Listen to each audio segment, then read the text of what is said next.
Out there, lurking in the vastness of space, are planets so strange that even science fiction could not have imagined them.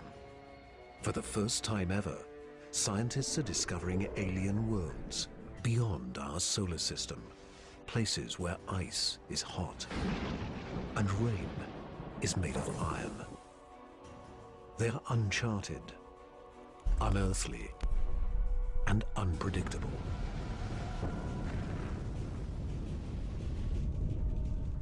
And somewhere, hidden among these strange new worlds, scientists seek the greatest discoveries of all.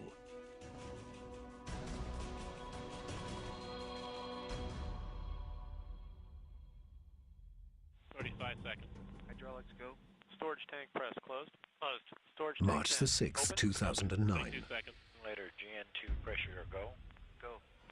This Delta II rocket is going through its final pre-flight check. 71.3. Prop 1. Engine start, 1, 0, and liftoff. It is the start of an extraordinarily ambitious mission.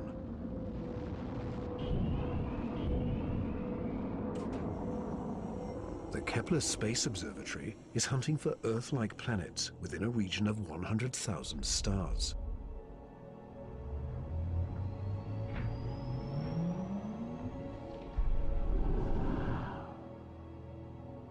It is the culmination of a journey that began more than a decade ago, with one of the most profound scientific discoveries ever made.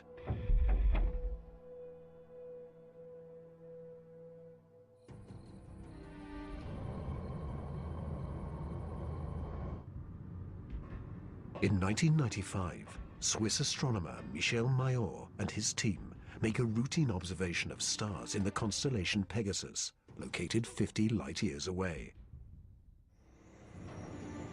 But the instruments show something strange. One star is violently lurching and wobbling. What we discovered, it's one of these stars have a velocity changing with time. What is powerful enough to disturb a star the size of our sun? Mayor offers a radical answer: a planet. But no one has ever seen a planet around another sun-like star. Problem in detecting planets around other stars is that as a planet orbits a nearby star, that planet gets lost because of its feeble light in the glare of the very bright star. In spite of the odds, Mayor relies on his data and is convinced the wobbles are caused by the gravitational pull of an orbiting planet. When I read this claim from Michel Mayor, I was very skeptical. There had been many false claims of the first planet ever discovered around another star, and I thought to myself, oh boy, here we go again.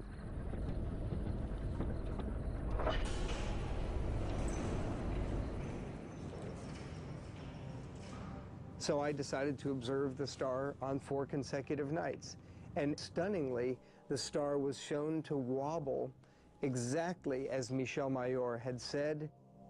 Michel Mayor and his teammate Didier Queloz announced their discovery. It rocks the scientific community.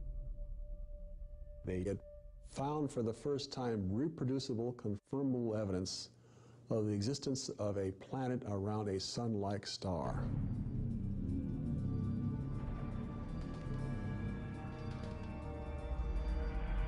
Officially called 51 Pegasi b, the planet is nicknamed Bellerophon in honor of the Greek hero who tamed the winged horse Pegasus. It is a planet that breaks all the rules. Bellerophon roasts in the blazing starlight at temperatures of roughly 1,800 degrees Fahrenheit, almost 1,000 degrees Celsius.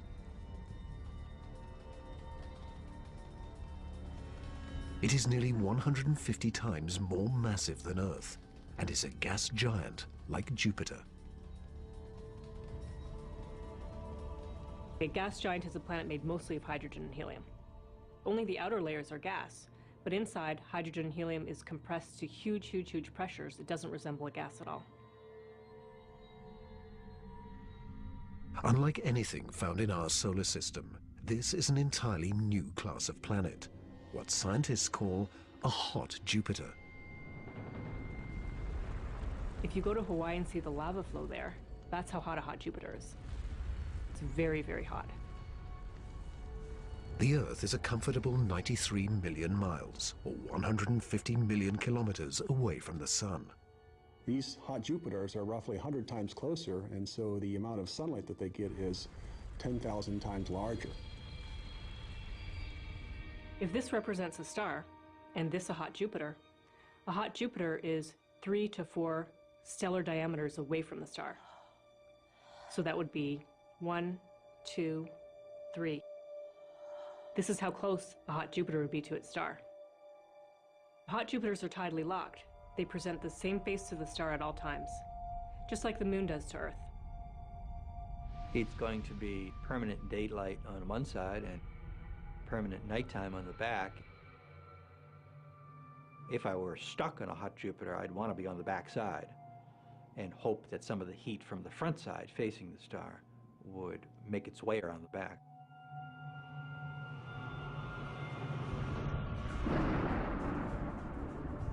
The variations in temperature make Bellerophon's atmosphere extremely windy.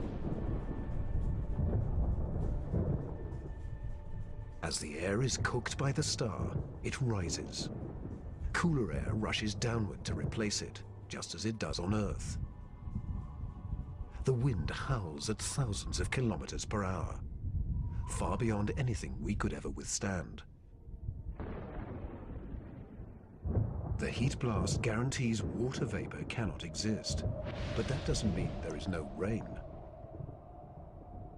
It's far too hot for water liquid clouds to form here, but instead these clouds would be made out of iron. Iron vapor can exist at much higher temperatures than water. And because of that, things could get a little messy.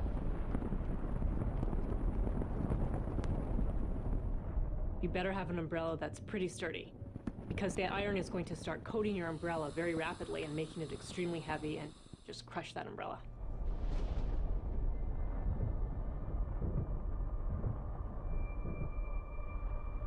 The sky overhead is filled with dancing curtains of color.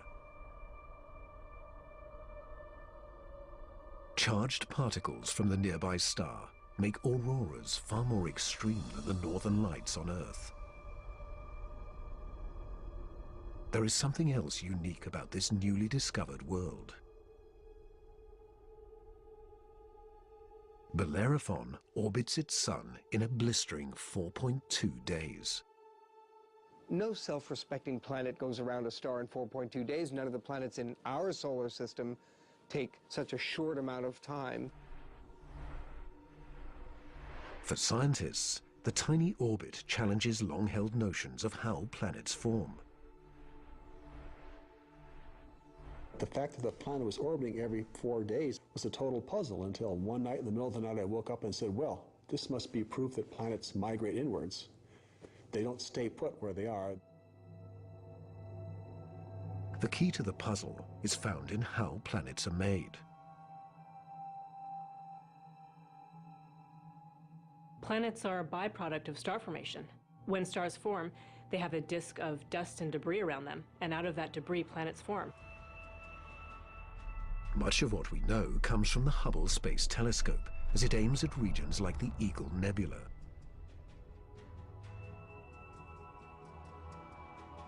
This interstellar cloud is studded with collapsing disks of dust and gas.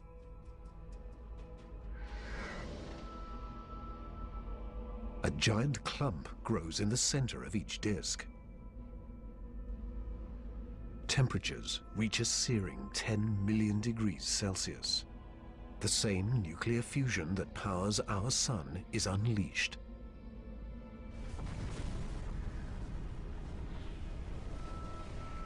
The star is born. Radiation from the star generates a stellar wind that sweeps away leftover dust and debris. Some of the dust survives and remains in orbit around the newborn star. Over millions of years, the dust sticks together, forming knots that grow into asteroids, and the asteroids grow into planets.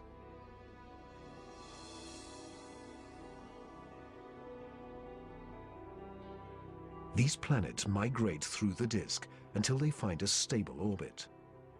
This is why Bellerophon is so close to its parent star. But one newly discovered world has found its stable orbit in a place no planet should ever go.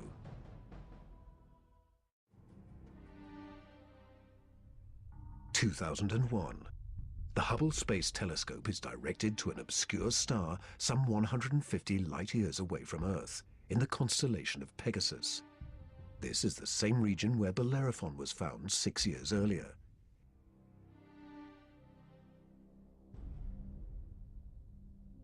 Hubble is tracking another hot Jupiter, discovered by astronomer Jeff Marcy. But this one is different from Bellerophon. You've probably heard of the planet HD 209458b. It's a terrible name. A terrible name for a terrible place. HD 209458b has been dubbed by some as Osiris, after the Egyptian god of the dead. Osiris is over 200 times more massive than Earth. It has migrated perilously close to its sun.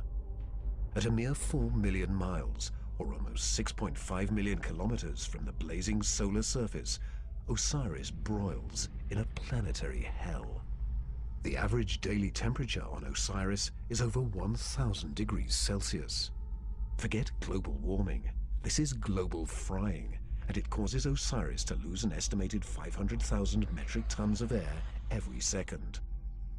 There's a leak of gas, a steady stream of hydrogen and helium, and that's making a big, huge cloud all around the planet. Its atmosphere is bleeding into space.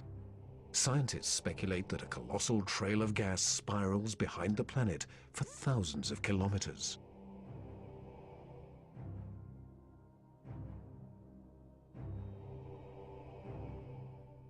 Osiris presents an unprecedented opportunity for astronomers. Using Hubble, they analyze the alien planet's bloated atmosphere.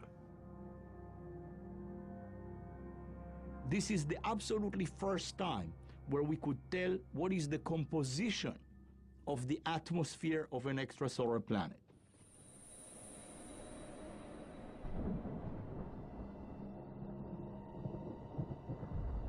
Surprisingly, Hubble detects many of the basic chemicals needed for life. Sodium, carbon, hydrogen, and oxygen. But Osiris is far too hot for life as we know it. There may be other forms of life, however, that thrive on higher temperatures. But there's no solid surface as we know it on a hot Jupiter. So this life would have to be just tiny little microbes floating around on aerosols. And on our own Earth, we have life that floats around in our atmosphere. But that life didn't start there. So life almost certainly would not exist on hot Jupiters. Astronomers have discovered many hot Jupiters since Bellerophon was found in 1995. But conditions on these worlds rule them out as places where the drama of life can unfold.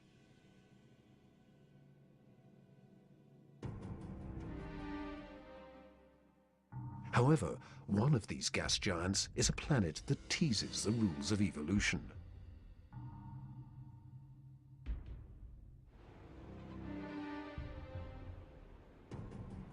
Astronomer Jeff Marcy discovers something shocking about a planet orbiting a star called 16 Cygnus b, located some 70 light-years away in the constellation of Cygnus, the Swan.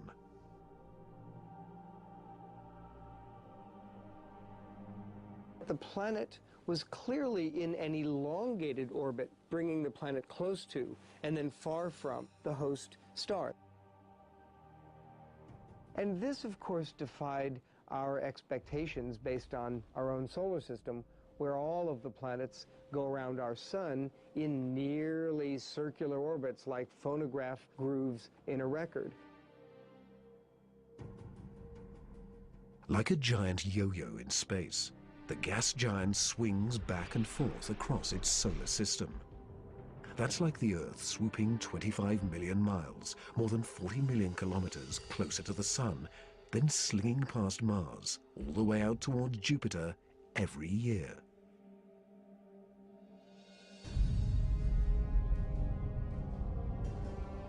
And like all of the gas giants in our solar system, this yo-yo planet probably has an entourage of moons. Marcy speculates that one of these moons could be similar to Earth. And here's where the interesting story begins. Imagine a rocky moon with lakes, oceans, maybe streams and waterfalls on the surface. The moon orbiting its planet, the two of them orbiting the host star. Unlike the airless moon that circles the Earth, this moon is a world with extreme seasons. On Earth, the seasons are caused by the tilt of our planet. Here, they're caused by the elongated orbit.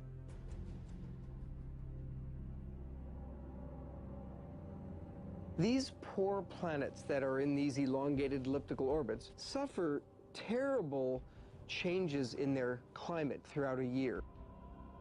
As they make their closest approach, the yo-yo planet and its moon are blowtorched by the star. Summer begins. The atmosphere on the Earth-like moon is savaged by raging storms. Category 5 hurricanes on Earth are tiny eddies compared to the monster vortexes that form here.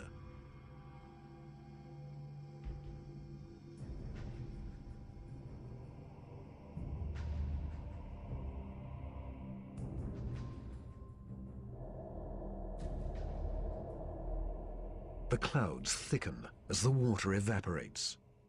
Temperatures rise dramatically. Any water or gases would heat up, and indeed the oceans would boil into steam, so you'd end up with a big steam bath. During the peak of the summer, the entire moon is smothered in temperatures of more than 400 degrees Celsius. This is the closest approach to the star. During its 26-month orbit, the summer season is barely 2 months long. But what a season!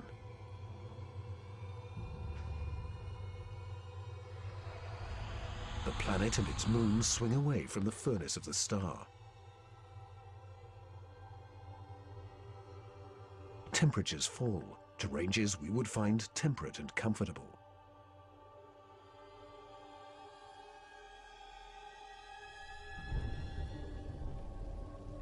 With the coming of autumn, the rains return to the parched and roasted moon. Dry ocean basins are replenished, and the seas arise to form new shorelines.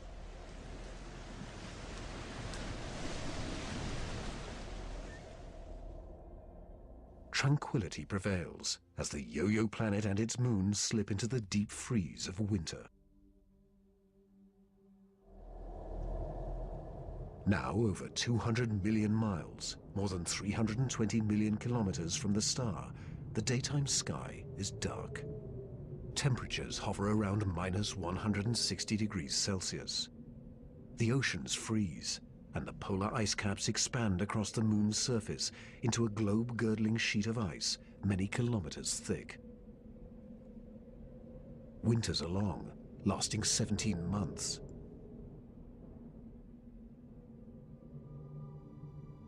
With the coming of spring, the sun looms large in the skies over this hapless moon as the ice cracks and melts violently.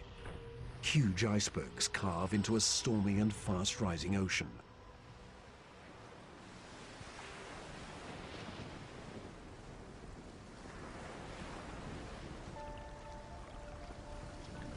For two preciously short periods, during the spring thaw and the autumn rains, the climate on this Earth-like moon is balmy and comfortable.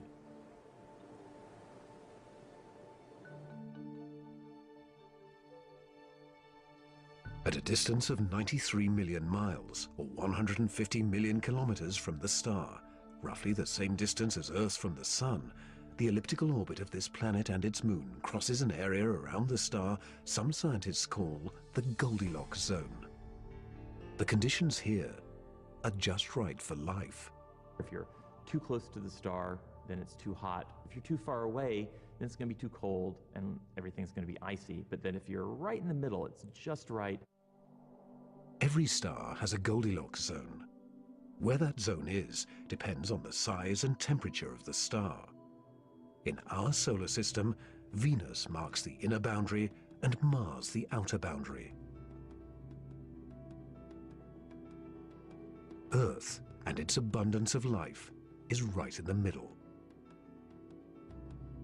The Yo-Yo planet passes through the Goldilocks zone twice a year, for 3.5 months during the spring as it races inbound, and again in the autumn for 3.5 months as it hurtles back into the colder reaches of space.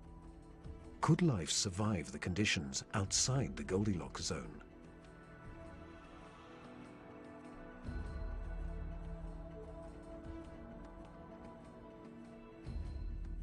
There could be life forms that are smart enough to hibernate, as do animals on the Earth during the winter season. If this sounds fantastic, I offer you the tidal zones on the Earth. On the tidal zones, life proliferates, of course, near the seashore, and they do so despite tides. The water coming in, covering many of the life forms, the water going out at low tide, and yet those species survive perfectly well. The strange cycle of the Yo-Yo planet's orbit creates fleeting conditions suitable for life, but also for death.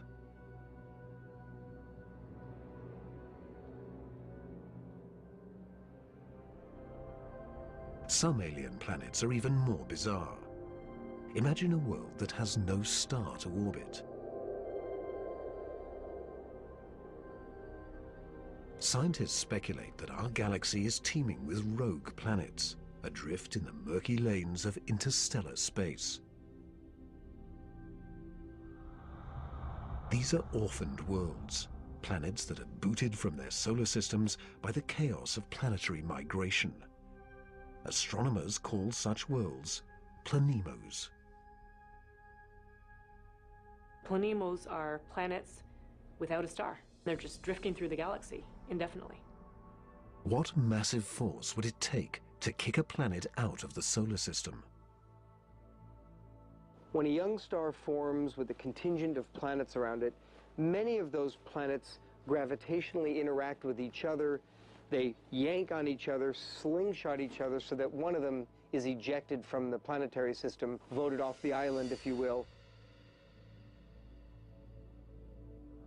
If you were, unfortunately, a resident on a planet that was kicked out by a collision or a near collision with another large object, you'd probably rapidly move out of the habitable zone. There are hundreds of billions of these lost, wayward, poor, wandering planets out in our Milky Way galaxy with no parent star to warm them up. Cold, dark, and quiet. Because planemos have no sun, they are worlds without days or years.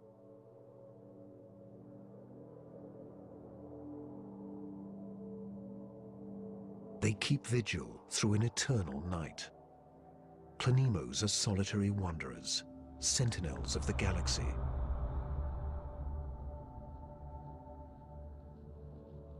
But just because it's out there drifting in space doesn't mean a planemo is dead. If the planemo is a rocky world, it could well have life on it.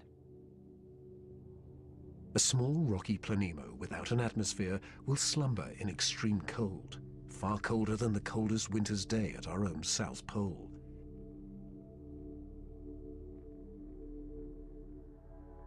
But a planemo large enough to retain an atmosphere traps the heat generated when the planet was first formed.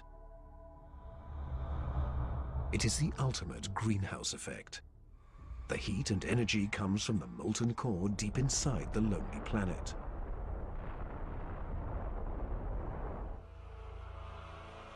If the Planemo is a gas giant like Jupiter, it may have a system of moons. The gravitational pull between the Planemo and its moons creates friction, causing the interior of the moons to stay warm.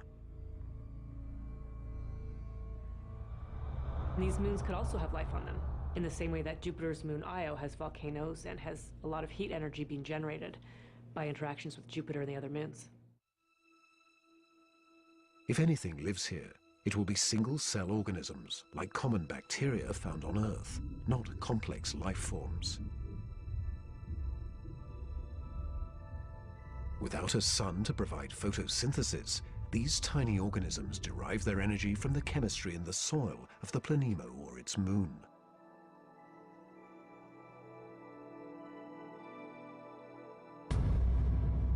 Similar conditions do exist on Earth. Colonies of bacteria are found deep within mine shafts in South Africa.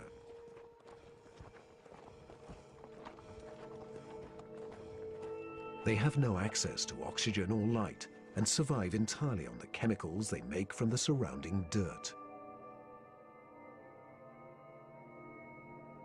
Their metabolisms are extremely slow, and they reproduce only once every 1,000 years. If life dwells on a sunless Planemo, it could be organisms like these, marooned when their planet was young.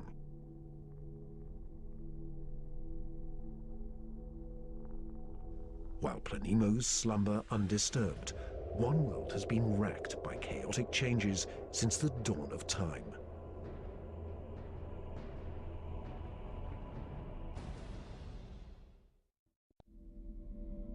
In 2003, astronomers confirmed the existence of a relic from the dawn of time in the constellation of Scorpius. Most planets found outside of our solar system are located in the main disk of our galaxy.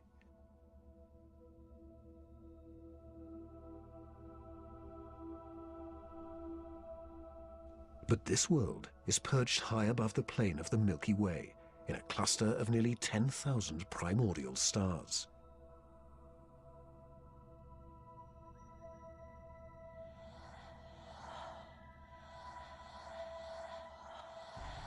The planet B1620-26 is better known by its unofficial nickname, the Methuselah planet, after the oldest person in the Bible.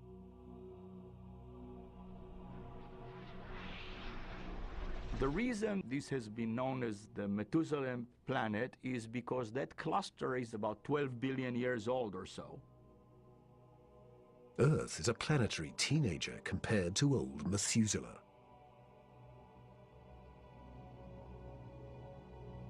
Roughly 8 billion years before the Earth is formed, Methuselah is a young gas giant, perhaps with raging tempests and an entourage of moons.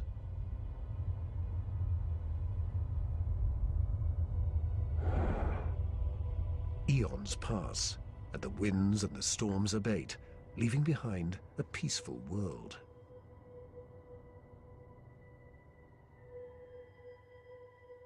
Suddenly, two stars loom in the sky. These are the burned-out cores of long-dead stars haunting the cluster. In the very dense environment of a globular cluster, you have lots of stellar collisions, near collisions, systems in which one star is kicked out and another one kicks in. In a cosmic dance of gravity, similar to the migration of planets, one of the stars is kicked out and replaced by Methuselah's parent star.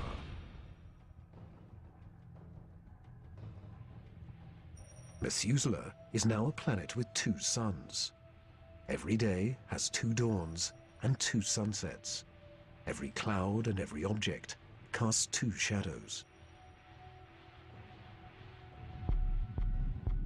Over time, the original parent star begins to expand, a sign that the star is dying.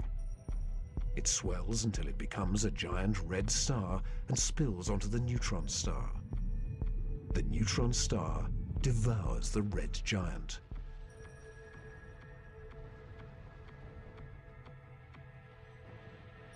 Today, Methuselah is a world imprisoned by the skeletons of two dead stars, the stripped core of the red giant and its companion, the pulsing neutron star.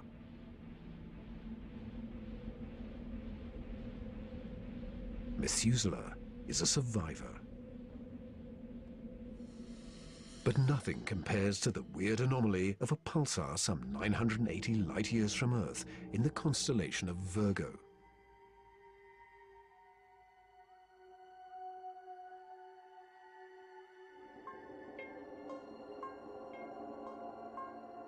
From afar, a pulsar looks like a blinking light.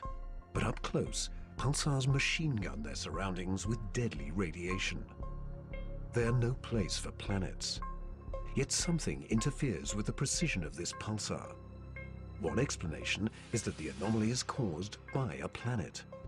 But many astronomers are skeptical that planets orbiting a pulsar can exist.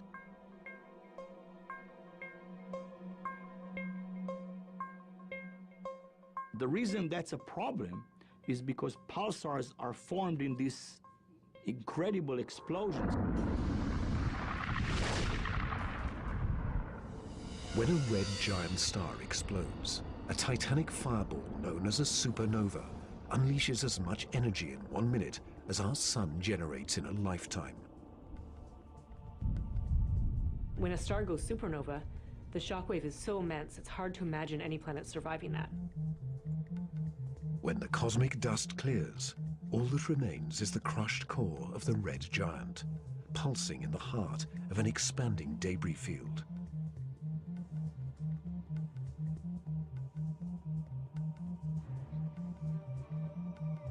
Matter blasted from the colossal explosion falls back to the pulsar and forms a disk. Within this chaos, a new world arises, born from fire and destruction, a planetary zombie raised from the carcass of the former red giant star. It's amazing that planets could form in that environment. A planet orbiting a pulsar will give you the feeling of being in a disco bar with a very strong strobe light, which is the pulsar.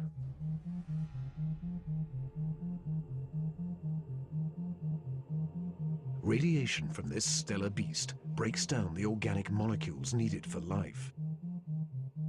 The pulsar has these very strong magnetic fields that are being spun around as the star is rotating quickly, and it's picking up any material, electrons, protons, and speeding them up and slinging them out at high speed. So it's like a solar wind with a vengeance.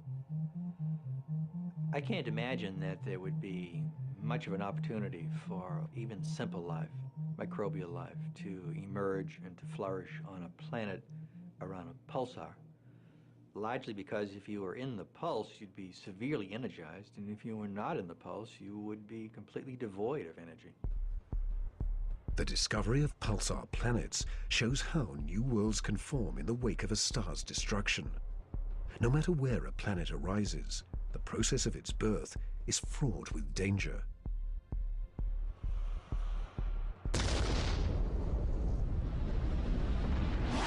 Sometimes the violence is so great, the end of the world comes before the beginning. 2007, astronomers using the giant Gemini North Telescope make a strange discovery in the Pleiades cluster, some 400 light-years from Earth. A star known only by its catalog number HD 23514 is surrounded by a giant donut-shaped cloud of dust and gas. The star in the middle of the donut shape is about 100 million years old, a cosmic toddler in astronomical terms. Our sun is 45 times older. The conditions are perfect for planets to form. But spectral analysis finds something strange. The dust is utterly pulverized.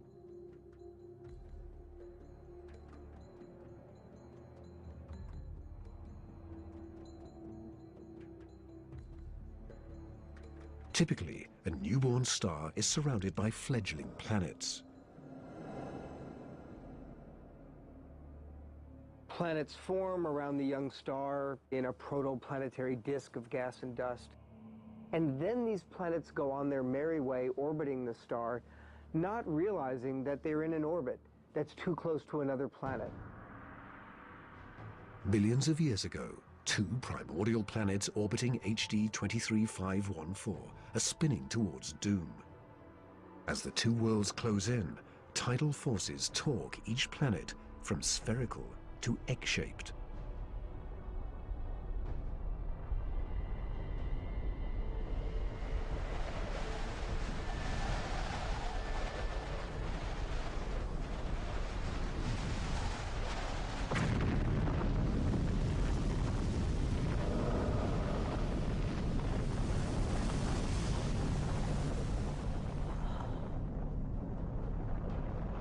The two worlds are annihilated, creating the dust and debris seen around star HD 23514.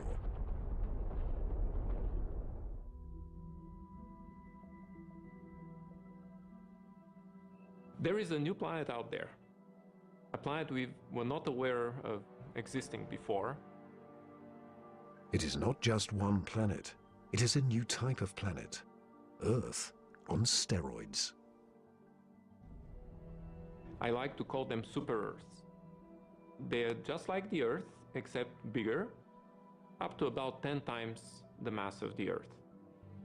One family that the super-Earths resemble just like our own Earth, continents, oceans. Some of them may be very dry, like Mars. And then another family that we call water worlds or ocean planets that are completely covered with water.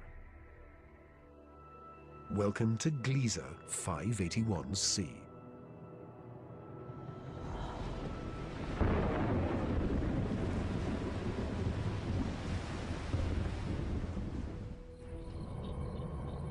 This planet was found by Michel Mayor, and it orbits with two other planets around a very small star.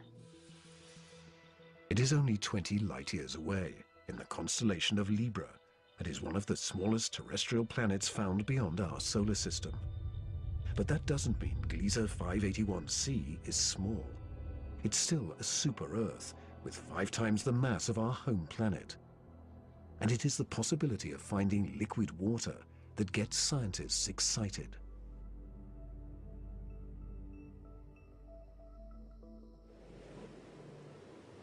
An ocean planet feels like being in the middle of the Pacific Ocean, with no land inside, just water, puffy white clouds, and blue sky above you. The winds on the ocean world are going to be similar to that of the Earth.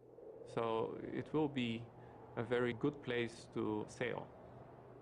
The weather's absolutely perfect. Every day you get a clear blue sky and the sun just stays in the same place. Now how's that for weather prediction? No land anywhere, even far beneath the surface. When you have a large amount of water, then at the bottom of an ocean, you will form very high pressure in excess of 1 million atmospheres. And that pressure will compress the liquid water, that is the ocean, into a state which we call ice 7.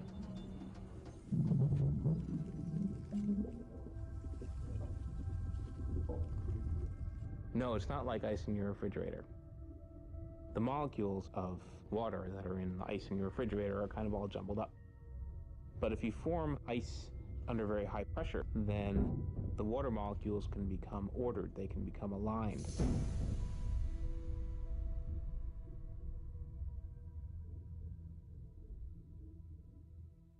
I can show you a crystal that is a very good analog to ice 7. This is halite, also known commonly as rock salt. Ice 7 may exist within our own solar system. Europa, one of Jupiter's moons, may have a mantle of liquid water surrounded by a thick, icy crust. The pressure from the crust is so great that Ice 7 might exist deep within these uncharted seas. If we scale up and thaw out Europa, it may be a water world similar to Gliese 581c.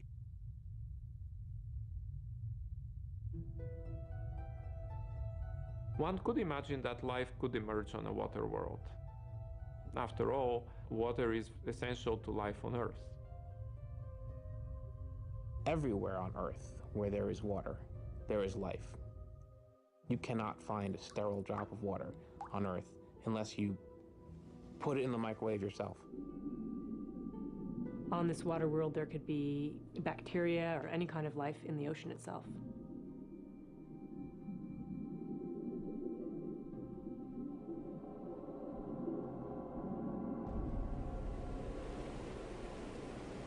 But not all super-Earths are water worlds teeming with life.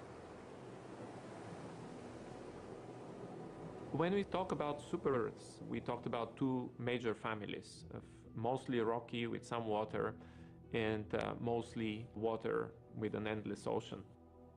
But one has to add to those a third family of probably very rare super-Earths and Earth-like planets, which are called carbon planets. A carbon planet is unlike anything we've ever seen anywhere. A place with an alien chemistry, but loaded with very earthly treasures.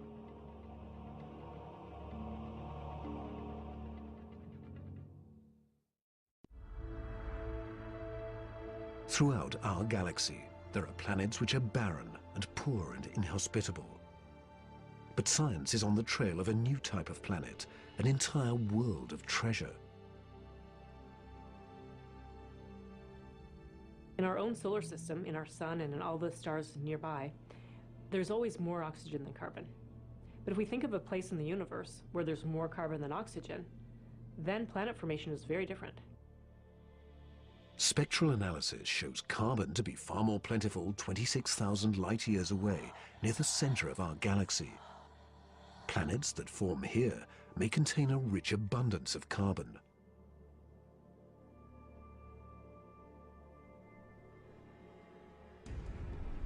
The morning sky on a carbon world would be anything but crystal clear and blue. I'm picturing a yellow haze with black clouds of soot.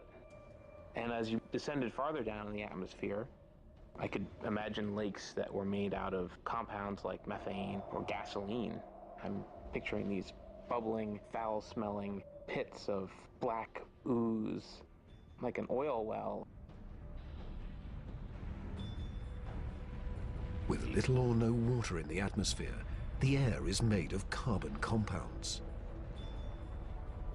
Methane, butane, pentane, benzene, all these different kinds of carbon compounds that separate out when you refine gasoline.